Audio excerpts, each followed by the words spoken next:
Oi, e aí, boas-vindas a vocês. O Saúde Mais está começando agora, não saia daí.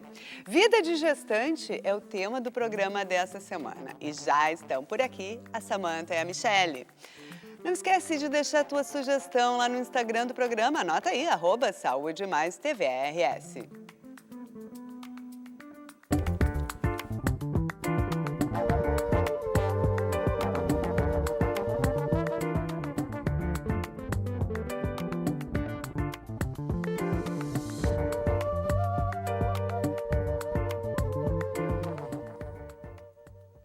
Samantha Schneider é médica, ginecologista e obstetra no Hospital Nora Teixeira da Santa Casa de Porto Alegre. Também é professora da Escola de Medicina da PUC, mestre em Ciências da Saúde pela URGS e sócia fundadora da equipe Venter.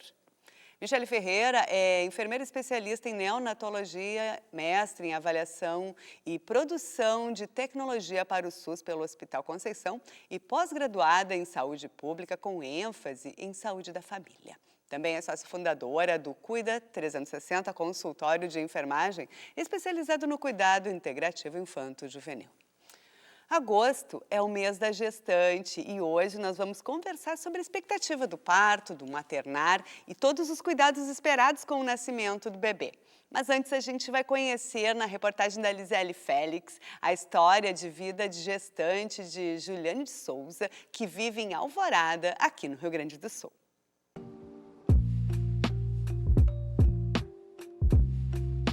Café da manhã na mesa e papo entre as meninas da casa. Juliane tem 4 filhos. O mais velho já não mora com ela, mas Eduarda e Esther estão pertinho, acompanhando a gestação da caçula, que vai se chamar Maitê. Foi um susto, mas em nenhum momento aquela coisa de que eu não queria. Não. Quando vem muito bem-vinda, né? Como eu disse, eu amo ser mãe, eu amo esse momento de gestação, de barriga, de roupinha de bebê, de cheirinho de bebê, né? Então eu acho que realmente ela veio no momento certo. Tentei um 4º filho, até não tinha comentado antes contigo. Eu tentei um 4º filho em 2020, mais ou menos. Fiquei, eu acho, quase um ano sem tomar medicação, 2019, mais ou menos. Não conseguimos, né, na época. Então eu disse, então não é pra ser. É pra ficar só nos 3 mesmo, né? E daí agora, com toda essa coisa... Porém, vem a rapinha da rapinha do tacho, né? E a Maitê aí pra nos surpreender. É com alegria e leveza que ela espera o nascimento da filha para setembro. Não é a primeira viagem. Com calma, as roupinhas são organizadas e a casa muda. Na caderneta da gestante, tudo em dia. Desta vez, o cuidado é diferente. Afinal, o primeiro filho veio aos 18. 20 anos depois, algumas coisas mudam. Eu tinha 50 quilos quando eu engravidei dos 3. A Maitê eu já estava com 80. Então, a função em relação não sei se não seria saúde a palavra certa, né? Mas se tornou muito mais cansativo, assim. Eu percebo que eu não tenho mais fôlego. A rotina alimentar acabou também mudando um pouco, porque hoje apareceu uma tal de diabetes gestacional aí, que eu não convidei ela para participar da gestação, né? Mas ela decidiu aparecer. Mas sendo que a gente controla tudo, é as únicas diferenças que eu tenho sentido, assim. Mas o gosto de ser mãe é único, né? Para acompanhar Esther, que tem síndrome de Rett, uma condição genética que interrompe o desenvolvimento normal das crianças, Juliane mudou a rotina. Deixou o emprego com carteira assinada e encontrou outra ocupação em casa. Passou a produzir marmitas, fez uma clientela e, com horário flexível, pode acompanhar as terapias. Essas terapias intensivas da Esther iniciamos agora em fevereiro, né? Então foi de fevereiro do ano passado para fevereiro para cá que a gente iniciou. Me encaixo assim sempre uma manhã, porque eu gosto de trabalhar de manhã. Então hoje eu produzo tudo, já ponho no freezer e amanhã eu já saio para entrega. Daí então, é tudo bem planejadinho, né? Os desafios não abalaram a fé no maternar, um caminho cheio de vida e transformação.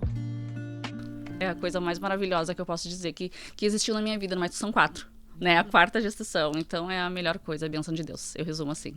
Maitê chegando aí. Maitê chegando, né, é a peça-chave que faltava.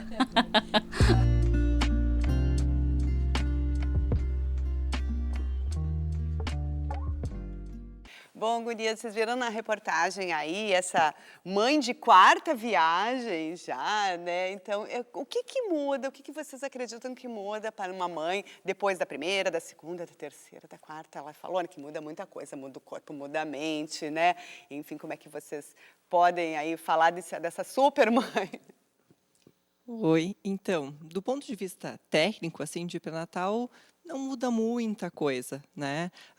Agora, para ela, provavelmente muita coisa muda, né? Eu acho que pode ser mais leve, no sentido de que quando a gente está na primeira gestação, a gente tem mais medo, é um território muito desconhecido, já que a gente nunca passou por isso antes. Só que também é mais pesado no sentido de que ela tem uma demanda muito grande em casa agora, né? Ela não consegue se dedicar exclusivamente para esse único bebê que está dentro do útero, ela tem que dar conta das suas atividades em casa e a gente sabe que isso é bem intenso, então é mais comum ficar mais cansada, não conseguir assim se dedicar tanto para aquele bebê que está dentro do útero, mas eu acho que tem o potencial de ser mais leve também, né? Pois é, então, tudo bem, Paty? Obrigada pelo convite, né, por estar aqui hoje. Eu acho que, como ela comenta ali, eu acho que deve ser uma dinâmica bem no dia a dia ali para administrar, né, todas as necessidades ali, porque são várias fases ali das crianças ali e mais a gestação, mas eu acho também que ela fica mais experiente, né, em saber o que está por vir, o que é esperado, né, do cuidado ali com o bebê, mas deve ser um desafio o dia dela deve ser bem movimentado, né? Sim, certamente, né? Bom, ela mencionou aí que acompanhou aí a questão da diabetes, né? Esse é um risco gestacional? Como é que a gente pode ali entender no caso ali da Juliane, assim? Existem, a gravidez, ela é uma mistura de muitas questões, né? Esse caso ali da diabetes, muitas mães se queixam disso, como é que funciona? Ali, o diabetes é, de fato, um fator de risco ao longo dessa gravidez, né? A gente chama de uma gravidez de alto risco, o que exige alguns cuidados diferentes, porque provavelmente ela não teve que ter esses cuidados ao longo das outras gestações, mas também não quer dizer que algo de errado vai acontecer só por conta disso, só exige, de fato, uma supervisão um pouco mais atenta ao longo do pré-natal e algumas mudanças que ela vai ter que fazer ao longo da vida dela ali, né? Porque a gente sabe que, por exemplo, no caso do diabetes, é muito importante uma alimentação adequada, o ideal seria implementar uma prática de atividade física, mas é bem possível que, pelas demandas dela em casa, ela não consiga ter essa rotina, pelo menos não diariamente, né? Mas não quer dizer que alguma coisa de errada vai acontecer, só tem que ficar um pouco mais atenta. E eu acho que essa questão da atividade física é bem interessante a gente conversar, aproveitar esse gancho, porque acho que muitas futuras mamães, elas ficam com muito medo de fazer exercícios, né, com alguma questão até de mitos sobre a gravidez, que na gravidez não se faz, ou, enfim, que rotina de exercícios ela precisa manter? Ela pode, sei lá, existem mães aí que fazem até artes marciais, algumas coisas mais radicais, corrida, que elas podem manter, como é que funciona? Evidentemente, a gente gosta sempre de ressaltar que cada caso é um caso, aqui a gente não diagnostica ninguém, não recomenda, que a mesma recomendação não vale para todo mundo, né? Mas, enfim, vamos falar de atividade física na gravidez. De uma forma geral, né, a gente pode dizer que a atividade física é bem importante, né, durante a gestação. E quando a mãe já faz alguma prática, né, que é o que tu trouxe, né, Paty, pode continuar fazendo, se não tiver nenhuma contraindicação médica, né? Mas é bem importante, assim, às vezes é difícil iniciar uma atividade, ou dependendo da atividade, se for muito intensa, né, nesse momento da gestação, mas se já faz, é ótimo. E, com certeza, né, fazer um alongamento, pilates, né, ou se movimentar, fazer uma caminhada, né, eu acho que com acompanhamento é excelente, né? A recomendação hoje é que se faça pelo menos 150 minutos por semana. Isso pode ser dividido ao longo dos dias, né? E, idealmente, combinar tanto exercícios aeróbicos, tipo uma caminhada, alguma coisa mais cardio, que a gente fala, com anaeróbicos, né? Exercício de resistência, porque é muito importante criar músculos. Isso independente de estar gestante ou não, mas ao longo da gestação a gente sabe que essa prática diminui risco do próprio diabetes, diminui risco de pré-eclâmpsia e contribui para um bem-estar geral. E quais são os outros riscos na gestação que podem aparecer além da pré-eclâmpsia, da diabetes? Existem algumas... Hipertensão, né? Que acho que tem a ver com a eclâmpsia, né? Enfim, vocês podem falar então sobre isso um pouco mais especializado. Sim. Então, algumas mulheres têm um fator de risco que a gente consegue identificar ao longo da conversa do pré-natal para desenvolver tanto hipertensão gestacional quanto pré-eclâmpsia. Aquelas pessoas que já são hipertensas têm um risco adicional em relação a isso. Além da pressão alta e do diabetes, a gente sabe que pode surgir alterações do crescimento do bebê, quanto para mais, quanto para menos, ou às vezes algumas infecções que podem ser transmitidas ainda dentro do útero para o bebê, e aí a importância de um pré-natal adequado, em que nós fazemos exames, tanto laboratoriais quanto exames de imagem, para justamente poder identificar essas alterações. E assim, como é que vocês veem a importância do acompanhamento multidisciplinar numa gestação? Aqui a gente está falando com uma médica, com uma enfermeira, e que profissionais normalmente são envolvidos nesse processo? Assim, estamos falando, né, claro, de ideal, né, de uma orientação ideal para uma gestante. Durante o pré-natal é bem importante assim o acompanhamento da equipe multi, né? Porque a gente vai lançar um olhar sobre vários aspectos, né? Vai cuidar de uma forma mais integral. Então, claro, é importante o pré-natal e o acompanhamento, né, médico, mas a gente entra também com as orientações sobre os cuidados, né, com o bebê, o preparo para a amamentação, né, que ela comenta ali também no vídeo. Então, eu acho que é bem importante, além também de nós, a gente também tem o acompanhamento com doula, né, que também faz um acompanhamento excelente ali para preparar a mãe para o momento do parto. Então, a equipe multi assim só vem a contribuir, né, com esse preparo da gestante aí para o momento do parto e o pós-parto também, né, Paty? Então, nós ali do Cuida 360 a gente se preocupa muito com esse cuidado pós-parto. Né, porque a gente se prepara com todo o cuidado ali com o parto e no pós-parto a gente tem as dificuldades, os desafios ali com a amamentação, com os cuidados do bebê, né, no caso da Juliane, né, ela já é o 4º filho, mas é o primeiro filho, fica cheio de dúvidas, às vezes dúvidas básicas assim, né? Outro dia uma mãe me mandou mensagem que ela estava com dúvida como cortar a unha do bebê, sabe? Então são dúvidas que a mãe de primeira viagem tem e que a gente pode estar assessorando ali para fazer esse acompanhamento pós-parto e deixar ela tranquila, né? Então, eu acho que a equipe multi e cada vez se integra mais colegas nessa equipe, né, com essas expertises, com seus olhares para enriquecer esse cuidado, né, da gestante e do pós-parto também, né? Eu vou aproveitar que mencionou a amamentação e eu acho que é bem importante a gente conversar sobre a amamentação porque é incrível, maravilhoso, né? Ela já culturalmente esteve em baixa, por incrível que pareça, né? Em alguns anos em que a indústria alimentícia aí chegou com tudo e hoje a gente sabe muito mais sobre a importância da amamentação, mas também a gente sabe que nem sempre é fácil dar aquele start, né? Então vamos falar então sobre amamentação, tranquilizar aí as futuras mamães, como é que elas podem se preparar para esse momento. A amamentação não é instintiva, né? Ela é aprendida tanto para a mulher quanto para o bebê. Os dois têm que aprender essa dinâmica e ela é, de fato, cheia de mitos. Então, muitas coisas que a gente acha que são as mais corretas e adequadas não necessariamente são assim. Então, o principal preparo é, de fato, a educação, né?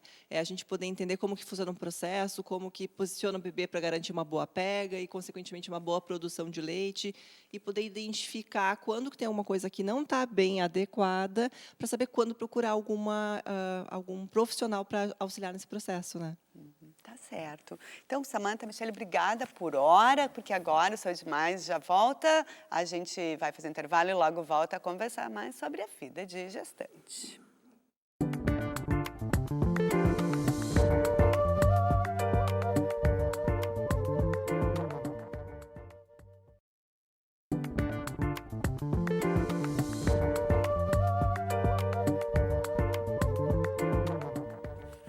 Saúde Mais está de volta e a gente continua a conversar sobre vida de gestante com a ginecologista e obstetra Samantha Schneider e a enfermeira neonatal Michele Ferreira. Bom, gurias, eu gostaria de também falar sobre a questão da saúde mental da mãe, da futura mamãe, e como é que esse ambiente emocional, ela mesma, isso interfere aí na gravidez. Imagino que muitas mães podem estar em tratamento com algum antidepressivo e elas vão ficar em dúvida se vão poder continuar tomando, se é melhor tomar ou é melhor não tomar. Como é que vocês enxergam essa questão? Saúde mental materna é algo que sempre tem que ser falado, né? A gente sabe que 1 a cada 4 mulheres vão ter depressão perinatal, e essa dúvida realmente é muito comum. A gente vê as mulheres em tratamento, no momento que descobrem a gravidez, elas suspendem a medicação por medo que isso possa causar algum risco. Idealmente, a gente se prepara para a gestação e já adapta as medicações caso aquela seja contraindicada na gravidez. Mas a gente sabe que depressão e, na verdade, qualquer transtorno mental não tratado ao longo da gravidez também tem seus riscos. Então, na verdade, usar medicação ou não tem que ser avaliado risco versus benefícios, sem contar a questão do acompanhamento psicológico, né? Eu acho que não, a gente não precisa se apoiar só na medicação, ter alguém para poder conversar sobre todos os aspectos que mudam ao longo desse processo é importante. E saúde mental é um assunto bem importante, assim, né? Saúde mental materna, porque até a gente falou da rede de apoio, né? Do preparo dessa equipe multi, né? Para acompanhar a gestante. E é bem preocupante, assim, uma gestante que não tem uma rede de apoio, né? O quanto as mães que estão grávidas já precisam pensar nessa logística, assim, vai nascer o bebê. No início, o bebê tem as suas necessidades ali que às vezes a gente tem uma privação de sono, né? A gente tem um cansaço, né? Então a gente precisa, né, ter uma rede de apoio, precisa ter a família, né? Às vezes uma mãe para ajudar, né? Uma amiga. Então as pessoas que realmente eu sempre gosto de dizer assim que durante ali o puerpério a gente precisa ter visitas de pessoas que tenham a liberdade de abrir a geladeira, né? Que realmente vão para ajudar, né? Para ajudar essa mãe, esse pai, essa família, né? O pai não, ele está ali junto, né? E tem um papel bem importante, né? Para contribuir ali com a amamentação, né? Com o cuidado da mãe, do bebê, se envolver nesses cuidados, né? E estar junto, aprender, se instrumentalizar durante a gestação para aprender a cuidar do seu filho, né? E qual é o seu papel ali, né? Porque realmente, assim, é o que a gente vê o baby blues, né, que é bem conhecido, né, a depressão, que são sintomas que realmente podem aparecer porque é um momento assim de transformação, né, e essa transformação às vezes vem com uma insegurança, com uma falta de informação, de conhecimento e que realmente pode interferir na saúde mental. Uhum. Vou pegar aqui o gancho do abrir a geladeira e me lembrei, né, que a gente tem que também imaginar que a dieta de uma gestante é uma dieta um pouco diferente, né? Mas ela não precisa comer para 2, né? Então, como é que é a importância de uma alimentação adequada? O que é legal comer ou suspender para desenvolvimento legal, cognitivo, bacana aí do bebê? A alimentação, na verdade, ao longo da gravidez, é muito parecida com a pessoa que não está grávida, né? Em que a gente fala em que a gente, é uma brincadeira, né? A gente desembrulha menos e descasca mais, né? De fato, não precisa comer por 2. O ideal é cuidar para que todas as refeições a gente tenha todos os macronutrientes. A gente tem uma tendência de pular a proteína das refeições. Então, café da manhã, almoço e janta, é importante ter uma porção proteica além do carboidrato. Cuidar os lanches para não ser tantas coisas tão processadas, às vezes uma fruta, alguma outra coisa, né? E, de preferência, ter um acompanhamento nutricional com uma nutricionista. Uhum. E, gurias, assim, existem diversas abordagens sobre a decisão sobre o parto, né? Como é que isso tem impactado a conversa entre profissionais e mães? É sempre aquela questão assim, parto normal é melhor. Não, mas é melhor sempre. Eu quero fazer a cesariana, mas existe a indústria da cesariana. Como é que vocês se relacionam com esse tema? Assim, qual é o melhor parto para a mãe? Paty, eu gosto tem uma frase, né, de um um escritor, é o Rafi o nome dele, que ele diz assim, se nós mudarmos o começo da história, a gente muda a história toda. E eu acho que nessa do parto, né, parto humanizado, parto cesárea, parto normal, que parto, né, eu acho que vem muito essa questão, assim, porque a gente que já vem, né, eu estou há 25 anos na enfermagem, a Samanta também, que vem acompanhando esse processo da mudança do nascimento, né, e do parto, a gente vê que o que está vindo para qualificar, para melhorar, para diminuir a mortalidade em neonatal, né, e materna. Então, a gente só tem ganhos com que veio de novo dessa mudança do parto, né, para parto humanizado, enfim. E pensando também na questão de assim da mãe ser a protagonista do nascimento ali da família, do estar com acompanhante ali da sua escolha, pensando na amamentação, né? Então, quando o bebê nasce, fazer o contato pele a pele ali de 1 hora com o bebê, a ocitocina, os hormônios que já estão ali sendo produzidos, isso vai viabilizar a amamentação, e já tem muitas pesquisas, né, que relacionam isso com a permanência da amamentação exclusiva nos primeiros 6 meses, conforme recomendado pelo Ministério, né? Tu poder ter um ambiente, uma ambiência mais favorável ali, né, para receber o bebê, né? Então, outra coisa importante também que eu vejo nos relatos das mães que tiveram a oportunidade de ter esse parto, né, humanizado, né, e com todo esse cuidado ali da chegada do bebê, nos seus relatos, né, Paty? Então, assim, o que eu vejo, tá? Que no passado, né, e a gente tem a experiência das mães relatando para nós o sofrimento que foi o nascimento, né, o que foi doído, o que foi dolorido. Muitas mães não querem isso para suas filhas, que elas passem por essa dor, por esse sofrimento, né? E daí hoje a gente vê relatos de mães, e eu sou prova viva disso, porque eu tive um parto humanizado, do quanto foi maravilhoso nascer, né? O quanto foi maravilhosa aquela experiência da tua chegada no mundo, para tua mãe, para tua família, né? Então a gente mudar o começo dessa história e poder ter esse relato da tua mãe para o resto da vida, o quanto foi bom, o quanto foi prazeroso amamentar, o quanto ela teve um suporte profissional ali, porque isso também é agora, né, contemporâneo, toda essa equipe multi, toda essa atenção que a gente tem com a mãe ali. Isso é novo, né? Então a gente vê os relatos lá das nossas mães que elas realmente a amamentação as taxas de amamentação eram baixas, tudo, mas a gente não tinha todo esse suporte profissional que a gente tem hoje. Hoje a gente não precisa ficar passando trabalho. Se a gente vê que tem alguma coisa errada ali com a amamentação, a gente tem onde recorrer. A gente tem profissionais que trabalham específicos, são especializadas nisso, né? Então eu acho que essa mudança só veio, né, para favorecer e para melhorar a qualidade de vida, né? Quer complementar alguma coisa? Quero. É que, na verdade, é uma questão muito cultural, né? Imagina, tu passou tua vida inteira escutando relatos traumáticos e violentos de nascimento, tu pensa, se for para parir assim, eu também não quero, né? Não faz sentido. Então, o pré-natal tem esse lugar de conversa, né? Em tentar entender por que aquela mulher acha que aquela via de nascimento é mais adequada para ela. Assim, dar informações sobre os benefícios e os riscos associados a qualquer via de nascimento, para, de fato, ela tomar decisão um pouco mais consciente e não ser só na base do medo ou só no relato, porque eu ouvi uma história que foi ruim, eu não quero aquela história para mim. Né? E ela tem que entender que a história dela pode ser completamente diferente da história que ela ouviu de outra pessoa, né?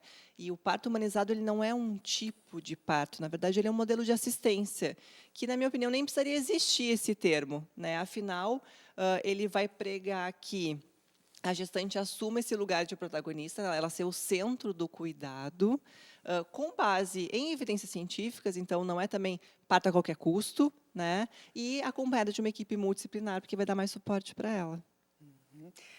Bom, hoje também teve pesquisa recente, né? O número de natalidade aí caiu e também a gravidez ficou para depois. Então, que cuidados são necessários aí para essas mães que já estão querendo, estão precisando, ou querendo, ou optando por, né, aí, na vida contemporânea, muitas vezes se precisa ainda se firmar na carreira, então deixa ali a gravidez para depois dos 30, 35, né? Então, existe alguma observação especial aí para essa gravidez aí um pouquinho mais tarde? A gravidez que acontece depois dos 35 anos, a gente já chama de idade materna avançada, né? Porque, infelizmente, alguns riscos começam a aumentar. Quando a gente fica mais velho, a gente tem tendência de aumentar de peso, aumenta o risco de tu já ter uma hipertensão, uma diabetes ou uma alteração da glicose. Então, é importante chegar na gestação o mais saudável possível. Então, se tem algum problema de saúde, já deixar o mais controlado possível na hora de engravidar. E se o desejo é muito grande de gestar, mas a pessoa quer postergar demais, vale a pena conversar com o ginecologista sobre algumas opções para garantir também é um pouco forte de falar, né? Mas para aumentar a chance de uma gestação depois, que se fala muito hoje sobre o congelamento de óvulos, né? Claro que nem todas têm oportunidade, mas também é bom saber como é que funciona. Então tá, muito obrigada então pela presença de vocês, Samantha e Michele, valeu aqui, estão convidados para uma próxima.